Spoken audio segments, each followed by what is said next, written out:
Oh, I'm live. I'm live. I'm live. I'm live. What's going on? You adjust this real quick and we'll get started. All right, have a question. Have you tried the 35 millimeter f.8 macro DX lens, DA limited? I'm assuming you're talking about. You just ordered it. Yeah, that's one of the fantastic, very sharp lens. All macro lenses are sharp, but that one is like 35 millimeter. So it's made for a crop sensor camera. It is fantastic lens. I'm sure you will enjoy it. It's a little bit wide, but if you're putting it on a crop sensor camera, you're up there in the 50 millimeter range. So I think you'll really enjoy it. I did try it on the K1, and I think I did a video on that. You can check it out. But I'm just gonna do something here. Let's adjust something. Give me just a second here. I'm sure you don't want this light in. Oh. There we go. Slightly better. Yeah. There we go. I'm in my dungeon, my basement. But this is Pentax Talk. I know I do these like spur of the moment. I'm sorry about that. Let me share this somewhere. Just so we can maybe get a few more people in here. We'll be talking about the 300 millimeter DA star lens and the 55 to 300 PLM lens. See if I can get a few more people in here, and we'll get going. How's everybody doing tonight? Oh, that's all right. Let me go over here.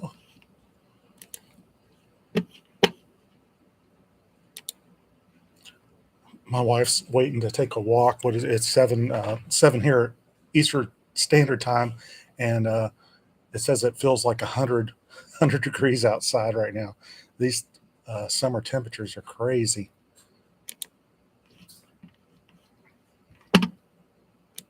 Just 1 second. I mean, I'm sorry. It is like I do these spur of the moment. So there we go.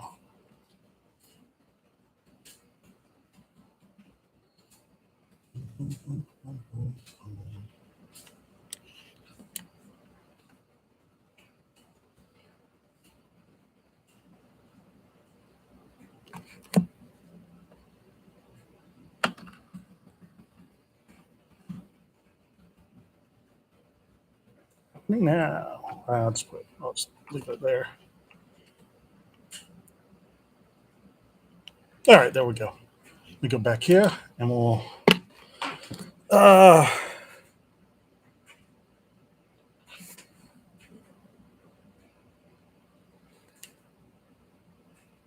What did I think of the FA Star 24 millimeter f2 lens?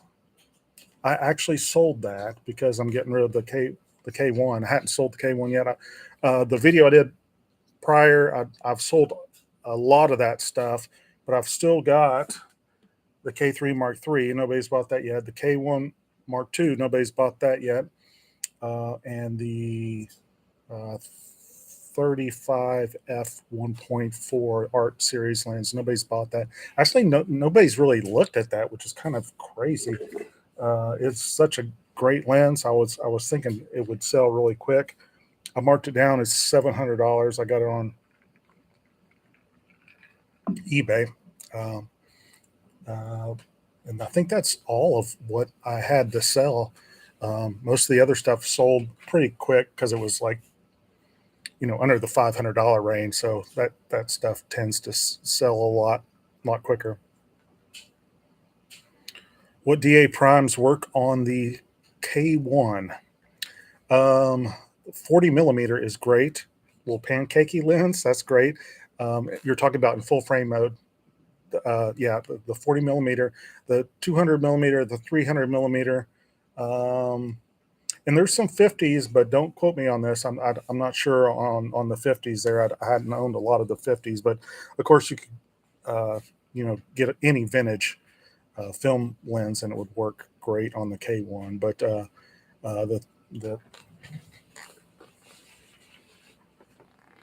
the the 300 millimeter DA star lens, yeah, you should definitely get this. I think it's on sale now, so it's under $1,000. I just bought this recently, so you definitely should get this if you're wanting something telephoto for the K1. It would work out great. Yeah, most of the other stuff doesn't really work, and you'll get different opinions on it. Some people will say stuff and they hadn't really tested it, like the 20 to 40 limited. It works somewhere in the focal range. It's kind of weird, but there's a lot of those that you could just leave in full frame mode, because the crop, when you put in the crop, it crops it too much, so it will crop out the vignetting on the sides, but it won't. It crops it too much, so you're losing some image where it doesn't need to crop as much. So just give it a test and see. And a lot of them, you actually need to take off the lens hood, because it will kind of vignette. You're thinking it's vignetting, but it's actually the lens hood. So, but yeah, let's see here. We are, like I said, going to talk about 300 millimeter lenses today. The DA Star, which I just showed, this is on the K70. And I just bought this, and I was debating. I still have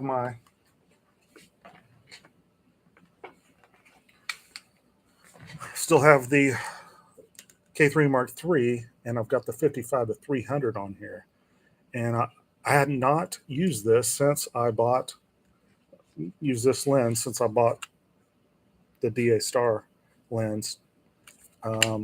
This thing is amazing. Just if you hadn't used a DA Star lens, I'll tell you what you will notice right off the bat. The colors are extraordinary. I mean, it's like it's over. It's almost oversaturated. Just the color rendition of it is just so powerful, especially with the greens. I'm here in East Tennessee, so we've got a lot of green trees around and whatnot. And I'm like, boom! It just blows you away on any of the DA Star lenses. Just the colors. I think that's the main thing of the DA Stars compared to the limited lenses. I think the limited lenses are fantastic. But the DA Stars give a little bit more pop. The limited lenses are, I think, they're more kind of realistic or natural in their style. But yeah, if you like a lot of pop of color, definitely get a DA Star lens. So when I bought this and reused it again, well, I hadn't used it in probably a couple of years. I was just amazed on how good quality it is. If you've never used this 300 millimeter DA Star lens, it is sharp throughout, and it's f4 is where your widest aperture is on this, and it's fantastic. It does have the silent deadly motor. My previous model that I bought new, the motor went out on it, and I returned it under warranty and got it back. But let's do a little comparison, shall we? Okay. So here is a 55 to 300 DLO PLM lens. So there we have it right there. This thing is a lot lighter. That prime lens weighs a little bit, but not too much. This is weather sealed, but it sticks out. So when it sticks out, it's about the same. Generally, when I'm using a telephoto lens like this, I'll always be 99% or 95% of the time be shooting at 300. That's why I just would rather just have a prime lens, because I'm going to be shooting at that. So there's what they look like side by side. And this one's plastic. This one's better constructed. This one costs double the amount. This one's 500. This one's 1,000. This one at 300 is f6.3. This one's at f4. Both are very sharp. I would say the PLM at 300. It's sharp, but if you stop down just a tad, it gets a little sharper. I don't have a problem using this at f6.3. It's sharp, very sharp. But if you stop down just slightly a little bit more, it gets even more sharp. It is a little softer, but totally usable in my opinion. If you're thinking, if you've got a 55 to 300, any of the other previous models, the other ones, I hadn't used the HD one, but I've used all the other ones. This lens is so much better, and I would totally recommend it. Getting this one, it would be an upgrade to whatever 55 to 300 Pentax lens you had before, especially for the price, just under $500 US. This thing is just a beast, and this is the fastest focusing lens I think I've ever used. It's just incredibly how fast how the PLM motors on this work. But this SDM is kind of slow. So I was originally going to say I'm going to sell this one right here, but then I was like, well, this one's lighter weight. Weighs. I'll put a weight here. I guess most people are overseas. I'll put it in grams this time, okay, just to help you. So let's see here. So the PLM. I think I could put this in. If I could see ounces. That's grams, I think. The PLM weighs 475 grams versus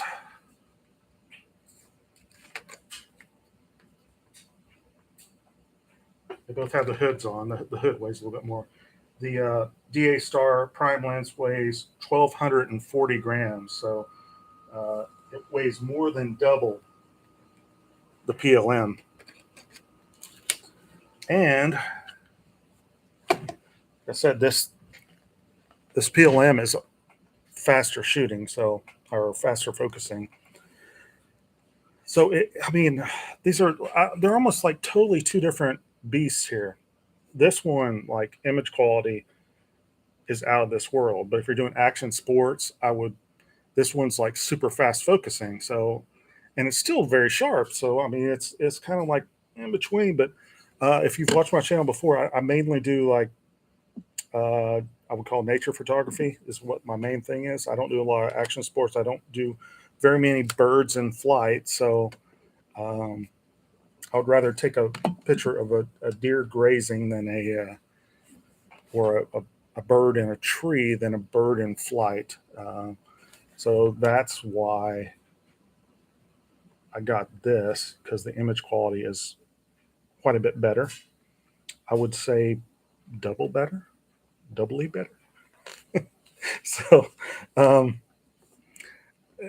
ever since I bought this PLM has just been sitting in my bag. So I'm probably going to sell it. But here's where we go back to Pentax and the wonderful Pentaxians that are all around the world and are a great community.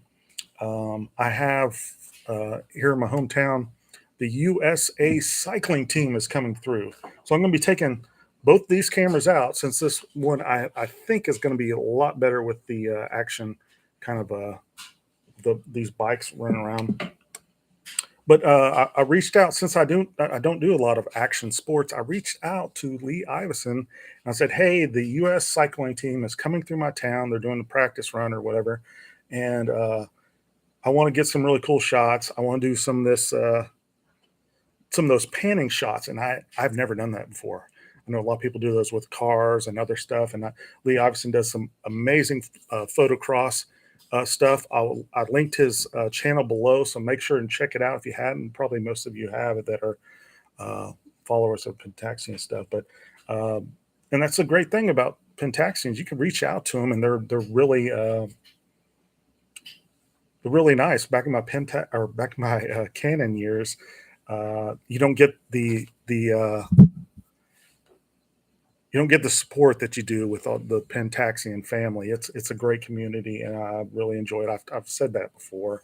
Uh, Pentaxians are great people. All right. I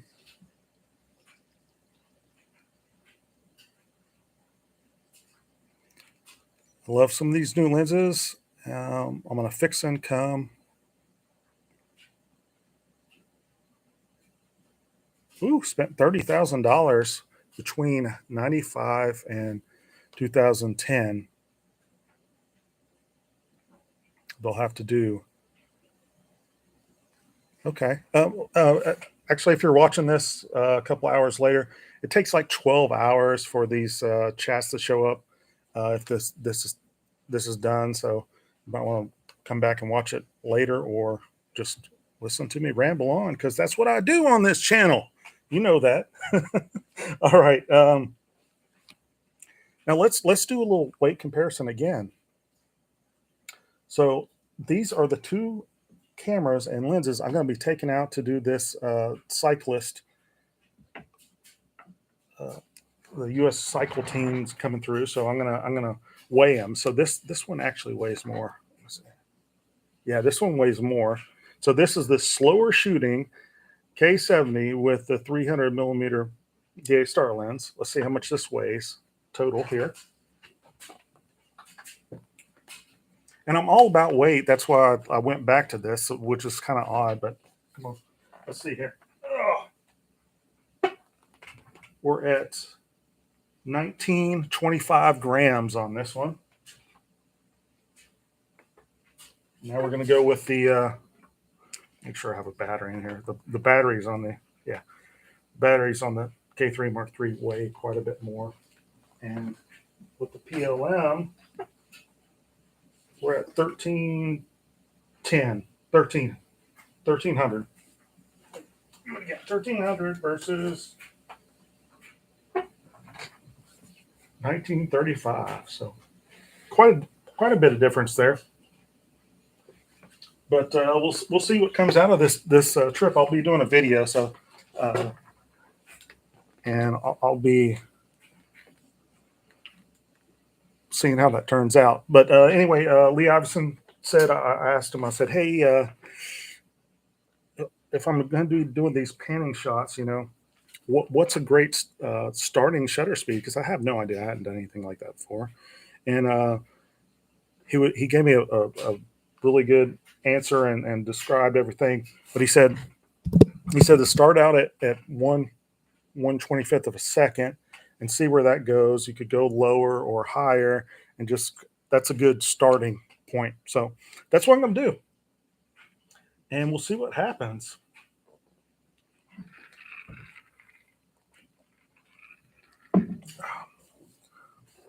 It should be fun. I've never done anything like that before. So if you have any other that was my lovely wife. You gonna come and say hi? No. I guess not. But we'll see. We'll see how the shots turn out. Like I said, I'm gonna do a video. Any questions or comments out there? I'll be doing some older stuff like I did in my last live. Like I said, I'm sorry that I don't plan these out ahead of time, but that's just how I do it. So let's see, we're 18 minutes into it.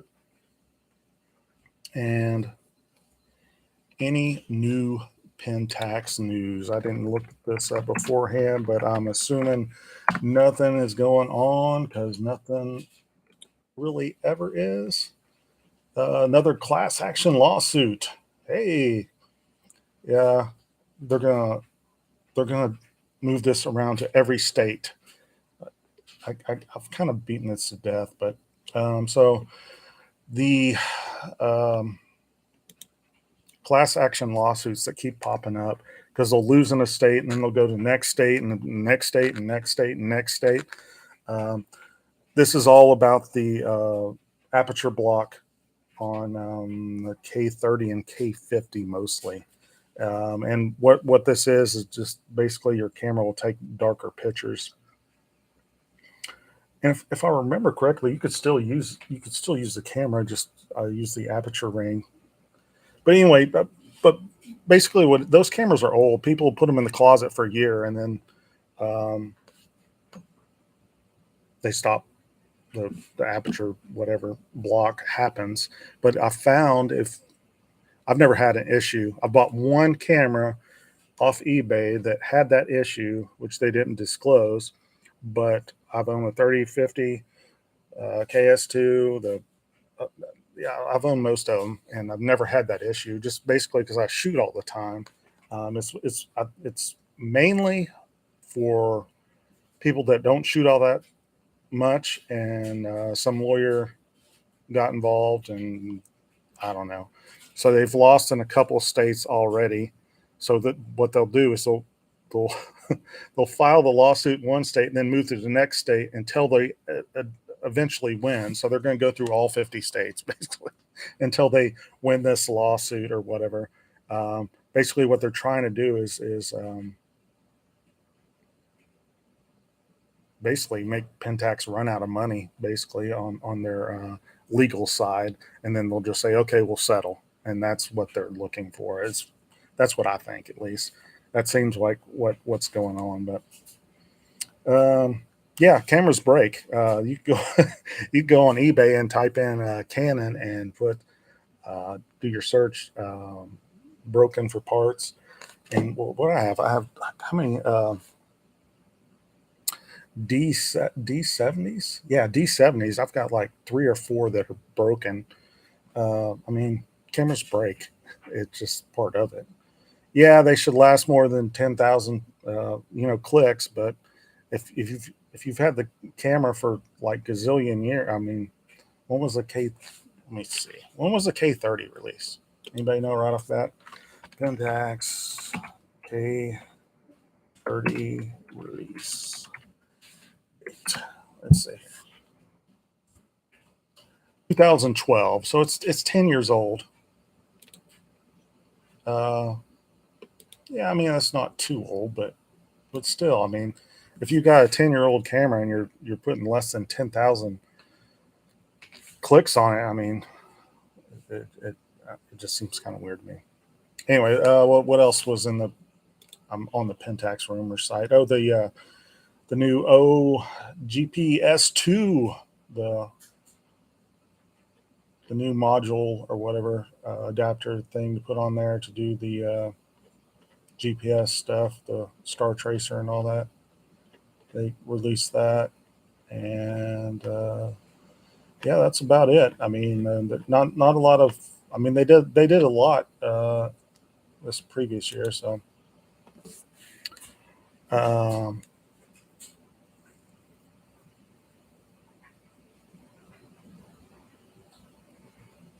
yeah. I guess I'll just go over some M42 stuff. My last video, a lot of people like that, so I'll talk about some M42 stuff. So there's an M42 mount. It's not only Pentax, it's not only the Honeywell. Uh, the Fujifilm had some M42 mount stuff, and a lot of it is really good quality. I can't remember. Is it E? I've got one here. Let me grab one on my shelf. I've got it. I'll get right back.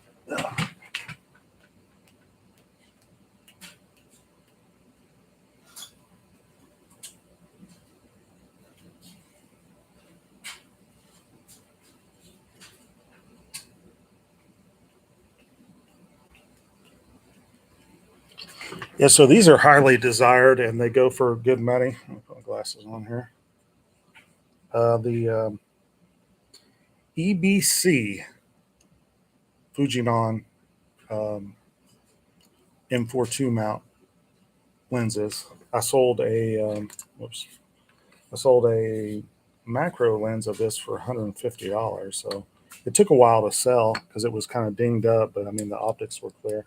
But this one's a 35 millimeter f 3.5, and it's got a problem as well. The whole center thing just comes out. I mean, it works fine, but it's just kind of weird that comes out. So I've had this for sale for a while. That's why it's not selling. But I mean, it works good. It's just the top dust plate, as I would call it, comes off. But these are highly desired. If you find one in good condition, Fujinon, this one's Dash T. EBC is what you want to look for. A lot of people really like these. But I've got the Vajika AZ2 here. I was going to show that off real quick. M42 mount. Check that out. Hadn't listed this yet, but it goes up to 1/1000th of a second, which is really good. And I think the battery in here, I can't remember. I'll have to open it up, but I think it might be one of those longer ones that this is an older one. So I probably can't find a battery for this. It might be 2 or 3 LR44s. I'm not sure. I'll have to look at that some more. I've got 2 of these. One came to me in like really good condition, working. And then the other one, they both came with 2 lenses. And this is one of the lenses. Let me see here. Yeah, this one has fungus. One of the cameras had fungus on all this other crap in it. But this is the odd focal range here, 43 to 75 millimeters, f3.5 to f4.5. This is a Fujinon Z. You see that there? I don't know if you can see the fungus in there, but there's fungus in there. All right. And then it also came with a, oh no, this is just the generic third-party lens, the Pro Master 28 millimeter f2.8. Snappy aperture on that beast. And this is the other lens that came with it, and it's got some fungus in it as well. So if you've never, I've got a couple of videos on my channel on how to get fungus out of a lens. It's a lot. I don't recommend it unless it's on the back element or front element. If it's in the middle, it's not even worth fixing, not even worth your time, because it just, there's so much time involved in it. And half the time when I've tried that before, I just I just end up I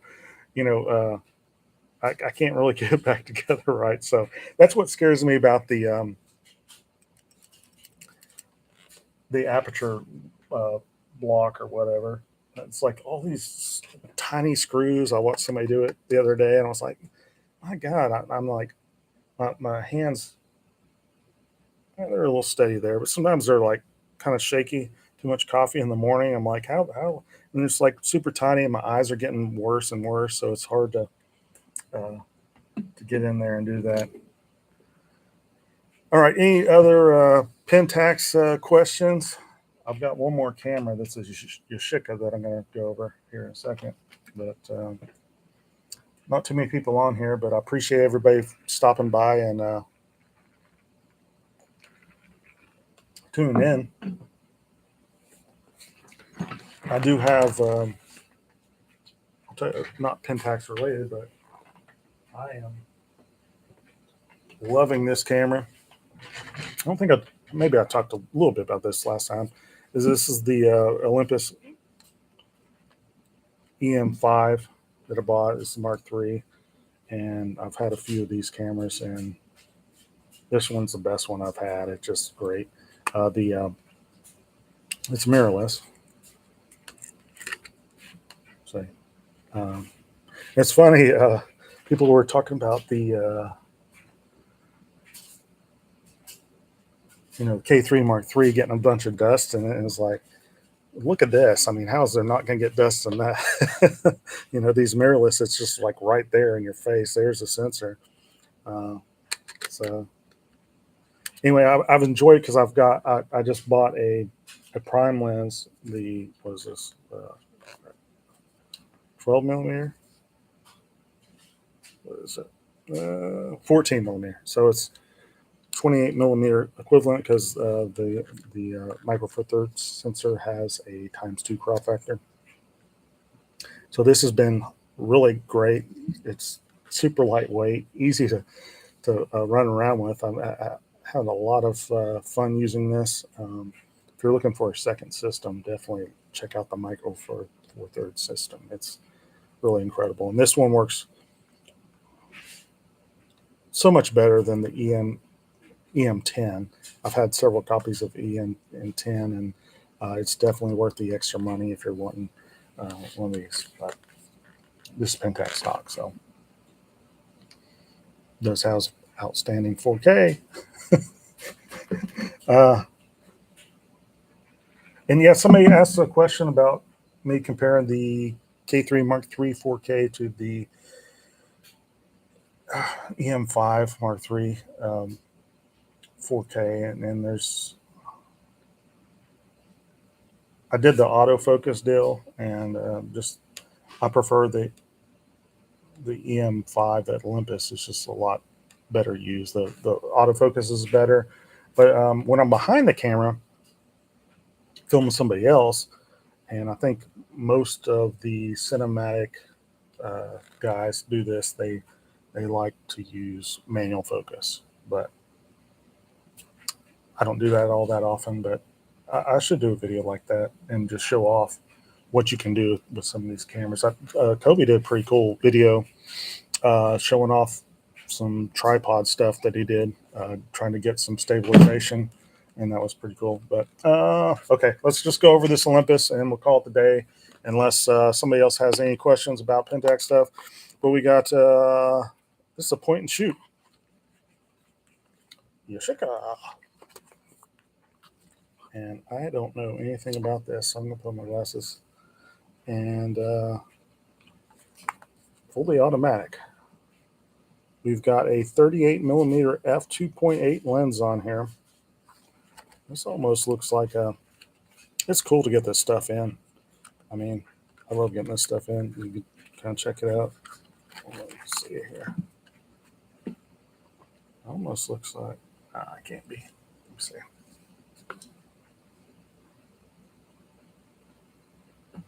Yeah, I mean, that viewfinder looks really good.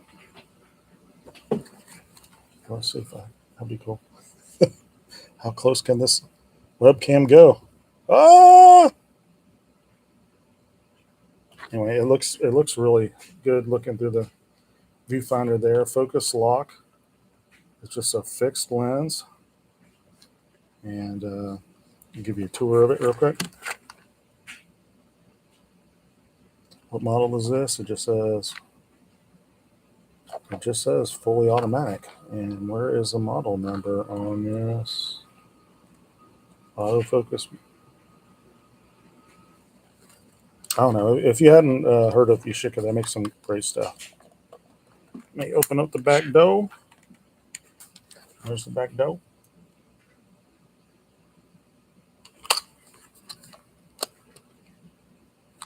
And somebody put an awesome sticker, a Walmart sticker on the back. Pretty funny thing.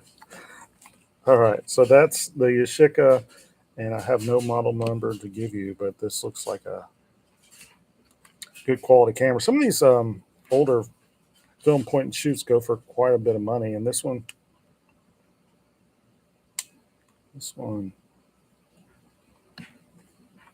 is a better quality than just holding it in my hands than a lot of those like Olympus point and shoots that are like pure crap, but they sell for like $200. I would rather try this one than one of those.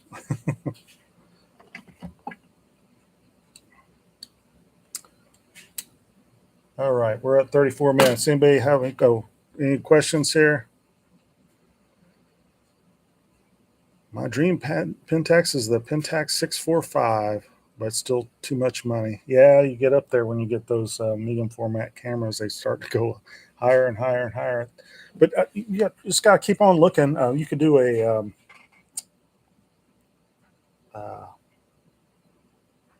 on eBay. There's a way you could do like save a search. So anytime one comes up, and it will send you an email that one has come available at a certain price, kind of in your budget range. I think I hadn't done that before, but I would kind of do that if you're really interested in getting one of those.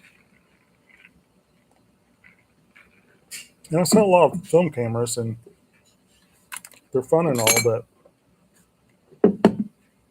just the cost of doing all the film and stuff is kind of through the roof.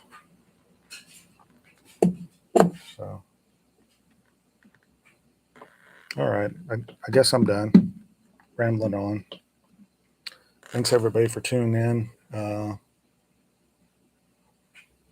and thanks for supporting me. I always have a lot of fun doing these, and I'll read the comments after this. Like I said, I did at the last minute, so there's not a lot of viewers on here right now, but I appreciate everybody tuning in, and I'll try to actually schedule one so everybody can actually tune in at the same time, and you can have some chats with everybody else. But look forward to showing you my video tomorrow of the cycling race or practice or whatever the U.S. cycling team is doing in my town here. So we'll be trying out the 300 DA Star versus the 55 to 300 PLM. And if Pentax does release a 300 millimeter DA Star PLM Prime, I would be a buyer. So I'll leave it at that. And everybody have a good night.